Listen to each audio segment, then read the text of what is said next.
दोस्तों, एक सऊदी अरब की महिला जिसका नाम नमीरा होता है, उस महिला के यहाँ एक हिंदुस्तानी ड्राइवर उसके यहाँ काम करता है। जो भी घर के काम होते वो साफ सफाई करता, और उसके बाद से जो भी बाहर के काम होते जैसे कि सब्जी लाना, शॉपिंग करना या अपनी मालकिन को बाहर लेकर जाना, तो वो जो सारा काम है वो हिंदुस्तानी नौकर करता। अब इसी तरह वो जो महिला है वो हमेशा जब भी शाम होती वो महिला जो है हमेशा नौकर से हर रोज बैगन मंगाया करती। तकरीबन जो नौकर था उस महिला के यहाँ 6 महीने उसको हो जाते हैं काम करते करते, और 6 महीने में जो उसकी मालकिन रहती है वो शायद ही ऐसा कोई दिन गुजरता नहीं है जब वो अपने नौकर से बैगन की डिमांड नहीं करती है। अब वो जो नौकर था वो भी परेशान कि आखिर में ये जो मेरी मैडम है ये इस बैगन का क्या करती हैं। मैं तकरीबन 6 महीने से यहाँ पर काम कर रहा हूँ और मैडम जो है हमेशा वो 6 महीने से बैगन मंगा रही हैं, और वो बैगन की सब्जी भी बनाती नहीं है। मैं जब भी बैगन की सब्जी बनाने की बात करता हूँ तो मैडम जो है वो तो मुझे बिल्कुल सख्त मना कर देती हैं कि देखो जो तुम बैगन है उसकी सब्जी मत बनाना। तो आखिर में जब मैडम जो है वो बैगन की सब्जी खाती नहीं है तो आखिर में ये जो मैडम है वो बैगन का क्या करती है। और दोस्तों, वो जो नौकर होता है वो घर का काम किया करता है, साफ सफाई किया करता है। तो जब वो अपने मालकिन की कमरे की साफ सफाई करता है तो वो देखता है कि जो बैगन होता है वो बिल्कुल अजीब सी हालत में, उसमें बिल्कुल तेल लगा हुआ है। किसी बैगन में बिल्कुल एक सफेद कलर का कोई पदार्थ है, चिपचिपा सा, उस बैगन में वो लगा हुआ है। अब वो जो नौकर होता है वो अपनी मालकिन से पूछने की हिम्मत नहीं कर पाता है कि मैडम कि ये जो बैगन का हाल ऐसा कैसे हुआ है। अब दोस्तों, नौकर भी इस बारे में जानना चाह रहा था कि आखिर में जो मालकिन है वो बैगन का क्या करती है, और बैगन कैसे गीला हो जाता है, और बैगन में तेल क्यों लगा होता है। और दोस्तों, जो नौकर था वो इसकी फिराक में लग जाता है। एक दिन दोस्तों, नौकर के सामने जो है वो सच का खुलासा होता है, और जब मैडम को भी ये बात पता चलती है कि उसका नौकर जो है वो बैगन का राज जान चुका है, तो जो मालकिन होती है वो नौकर को अपने कमरे में बुलाती हैं और कहती हैं कि अब मैं तुमसे जो भी कहूंगी तुम्हें वो करना पड़ेगा। अब उसके बाद से दोस्तों, जो नौकर होता है उसको मजबूरी में मालकिन के साथ वही करना पड़ता जो उससे मालकिन करवाती थी। तो दोस्तों, आखिर में ये बैगन का राज क्या था। आखिर में वो सऊदी अरब की जो महिला थी वो उस बैगन का क्या करती थी, और उसके बाद से जब ये जो राज है उसके नौकर को पता चल जाता है तो फिर वो नौकर का किस तरह से उसका कैसा इस्तेमाल करती है। तो दोस्तों, ये जो कहानी है बहुत दिलचस्प और बहुत ज्यादा रोचक कहानी है। तो इस कहानी को पूरा जानने के लिए दोस्तों वीडियो को पूरा देखिए। आदाब, शर्ती का नमस्कार, हाजिर हुए फिर एक बार आप लोगों के साथ। उम्मीद है हाईवे टाइम तक की फैमिली अच्छी होगी, स्वस्थ होगी, मस्त होगी, अपना ख्याल रख रही होगी। इस घटना का जिक्र करूं दोस्तों इससे पहले आप लोगों से एक गुजारिश है कि चैनल पर नए हो दोस्तों तो चैनल को सब्सक्राइब कर लो, वीडियो को लाइक कर दो, बेल आइकन को क्लिक कर दिया करो। और आप चाहते हो दोस्तों कि मैं अपनी वीडियो में आप लोगों का नाम लूं तो अपने नाम के साथ साथ अपने जिले, मोहल्ले, कस्बे का नाम करके जरूर हमें बताएं। हम अगले वीडियो में आप लोगों के नाम के साथ साथ आपके जिले, मोहल्ले, कस्बे का नाम जरूर लेंगे। तो चलिए दोस्तों, इस कहानी की शुरुआत करते हैं। दोस्तों, इस कहानी की शुरुआत होती है मध्य प्रदेश का एक शहर पड़ता है भोपाल। भोपाल की एक कहानी है। भोपाल में हामिद जो है अपने अम्मी, अब्बू और अपनी 4 बहनों के साथ रह रहा होता है। हामिद जो था वो पढ़ाई में शुरू से ही बहुत ज्यादा अच्छा था। तो हामिद के जो अब्बू थे वो दर्जी थे और भोपाल के बहुत ही ज्यादा मशहूर दर्जी थे। यानी कि हामिद के अब्बू को, जिनका नाम सलमान दर्जी होता है, सलमान दर्जी को भोपाल में ऐसा कोई भी व्यक्ति नहीं था कि जो सलमान दर्जी को जानता नहीं था। अब दोस्तों, इसी तरह जो हामिद के अब्बू थे वो काफी ज्यादा मशहूर टेलर थे। वो इसी तरह वो अपना घर बार चला रहे थे। हामिद की रुचि देखकर हामिद के अब्बू चाहते थे कि वो अपने बेटे को वो कुछ पढ़ाएं लिखाएं और एक बहुत बड़ा अफसर बनाएं। इसी तरह हामिद भी जो है वो अपने अब्बू का सपना जो है वो पूरा करना चाहता था। हामिद जो है वो इंटर की परीक्षा पास करता है। उसके बाद से हामिद के अब्बू जो थे वो अपने बेटे को पढ़ाने के लिए दिल्ली जैसे शहर में भेज देते हैं। लेकिन अचानक जो है हामिद के अब्बू की तबीयत खराब हो जाती है, जिसके कारण से हामिद के यहाँ फोन जाता है। हामिद दौड़ा दौड़ा भोपाल आता है। हामिद के जो अब्बू थे वो हफ्ते भर अस्पताल में रहते हैं, लेकिन उसके बाद से हामिद के अब्बू की जो तबीयत है वो ठीक नहीं हो पाती है, और उसके बाद से कुछ हफ्तों के बाद से हामिद के अब्बू जो है अस्पताल में ही दम तोड़ देते हैं। उसके बाद से अब जो हामिद के परिवार के ऊपर काफी ज्यादा गमों का पहाड़ टूट गया था। अब घर परिवार में ऐसा कोई नहीं रह गया था कि जो घर परिवार का खर्चा चला सके। अब इसी तरह हामिद भी बिल्कुल परेशान कि अब वो अपने आगे की जिंदगी के बारे में कैसे सोचे, क्या करे। अब वो कमाए कि अपनी पढ़ाई जारी रखे, वो अपने परिवार की जिम्मेदारी उठाए कि वो अपने सपनों की उड़ान भरे। अब हामिद जो है अपने घर पर ही रहता है और देखते देखते 4-5 महीने का वक्त बीतता है। अब हामिद को एक फैसला लेना था कि वो दिल्ली जाकर अपनी पढ़ाई जो है वो जारी रखेगा या उसके बाद से अपने घर परिवार की जिम्मेदारी को संभालेगा। एक दिन हामिद की अम्मी हामिद के पास आती हैं और उसे कहती हैं कि हामिद, मुझे समझ में नहीं आ रहा है कि घर परिवार जो है वो कैसे चलेगा। तुम्हारे मामू ने कुछ पैसे दिए थे, उन्हीं से मैं भी अभी तक खर्चा चला रही थी, लेकिन अब मेरी हिम्मत नहीं है कि मैं उनसे कुछ और पैसे मांगू। हामिद, मुझे समझ में नहीं आ रहा है बेटा, अब मैं क्या करूं? तू कहे तो मेरे दिमाग में एक काम है। हामिद कहता है कि अम्मी आप क्या सोच रही हैं, मुझे बताइए। हामिद की अम्मी कहती है कि मैं सोच रही हूँ बेटा, मैं लोगों के घरों में जाकर बर्तन धोऊं और इस तरह जो भी खर्चे होंगे, कम से कम थोड़े मोड़े खर्चे जो है मैं वो चला लूंगी। और मैं कोशिश करूंगी बेटा कि तुझे भी मैं पढ़ा सकूं, क्योंकि तेरे अब्बू का सपना था तुझे अफसर बनाने का। हामिद अपनी अम्मी की ये बात सुनता है तो उसकी आंखों में आंसू आ जाते हैं। हामिद अपनी अम्मी से कहता है कि अम्मी आप कैसी बातें कर रही हैं, आप मेरे रहते हुए आप कैसे छोड़ झाड़ू पोछे का काम करेंगे? अम्मी, ऐसे लड़के पे मुझे लानत है। अगर अब्बू ऊपर से देखेंगे तो मुझे कभी माफ नहीं करेंगे कि जिस कि अब्बू ने आपको अपने रहते हुए हर वो खुशी दी और आप आज लोगों के घरों का झूठा बर्तन मांजेंगी। नहीं अम्मी, अब ऐसा मत कीजिए, मैं ऐसा होते हुए नहीं देख सकूंगा। अब हामिद फिर फैसला करता है वो कमाने का। अब हामिद जो है भोपाल में रहकर छोटा मोटा काम करता है और इसी तरह हामिद जो है अपना घर परिवार संभालता है। अब धीरे धीरे 2-3 साल का वक्त बीतता है। हामिद की जो बहनें थी वो बड़ी होती हैं।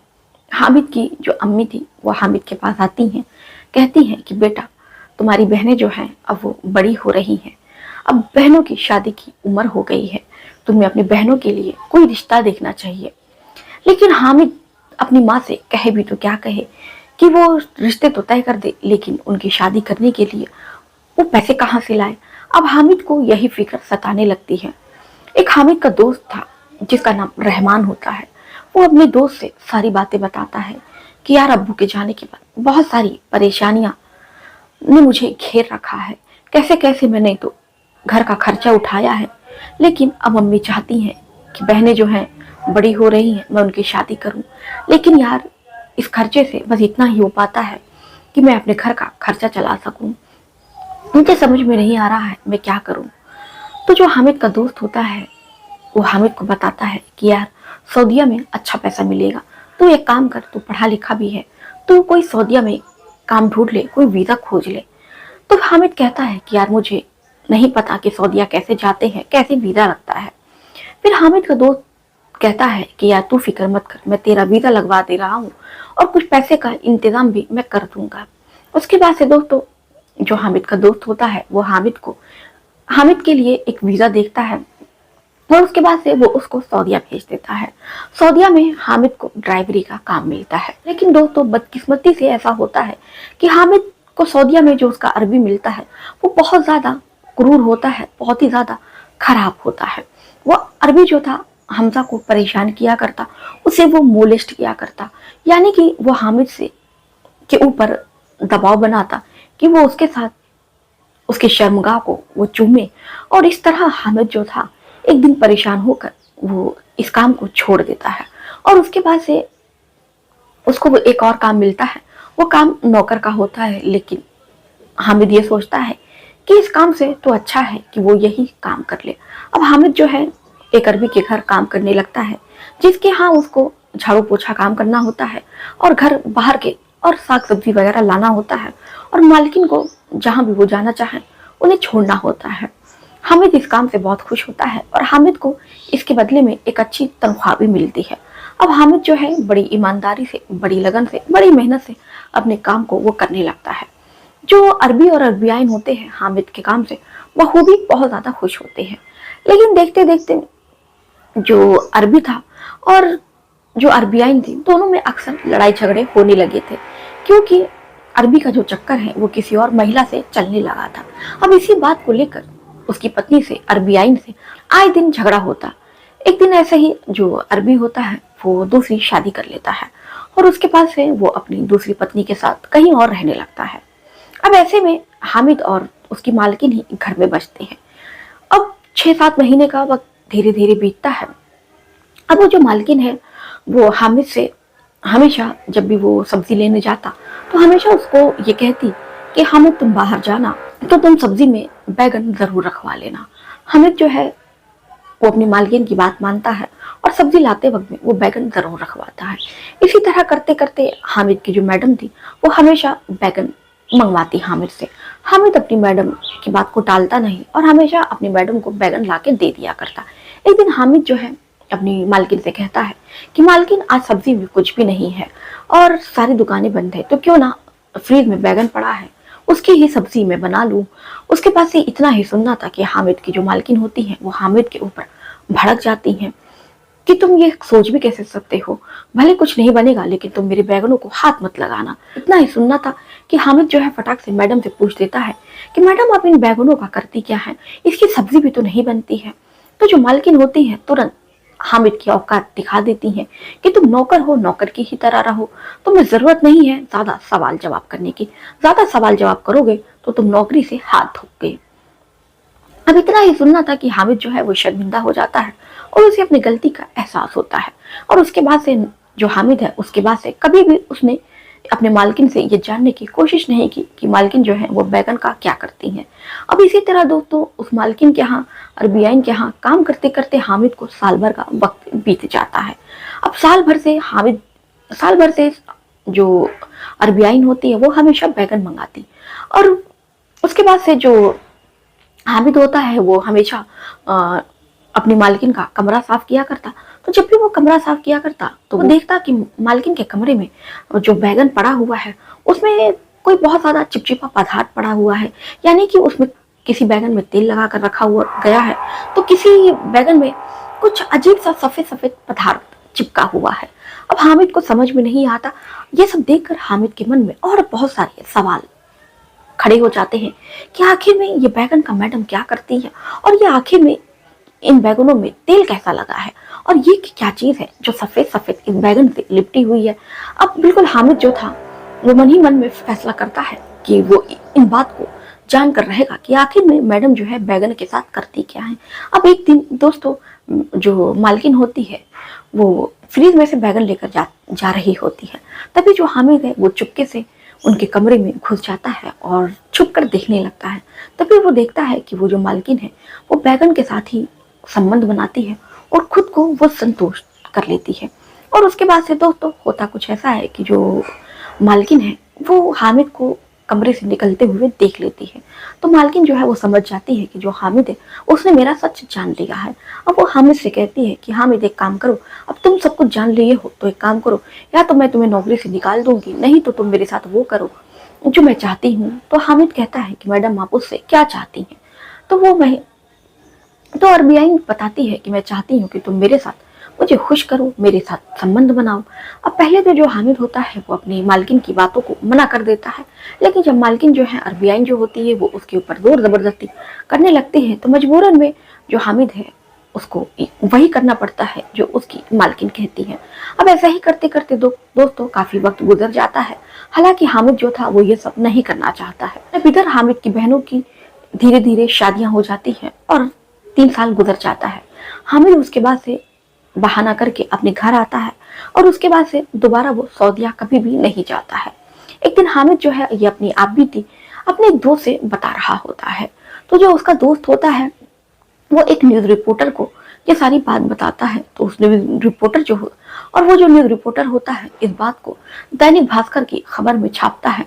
दोस्तों उसके बाद से ये जो खबर है धीरे धीरे सोशल मीडिया पर फैल जाती है। तो दोस्तों ये थी आज की घटना। ऐसी घटना सुनाने का उद्देश्य हमारा दोस्तों आपकी भावनाओं को ठेस पहुंचाना नहीं है, बल्कि समाज में हो रही घटनाओं से आपको जागरूक करना है। और दोस्तों जाते जाते आपसे एक बात और कहना चाहूंगी कि आप मेरा वीडियो कहाँ से देख रहे हैं आप मुझे कमेंट में करके जरूर बताएं। तो चलिए दोस्तों मिलते हैं फिर ऐसे ही किसी और घटना के साथ। अभी तक आपने चैनल को सब्सक्राइब नहीं किया तो दोस्तों चैनल को सब्सक्राइब कर लीजिएगा।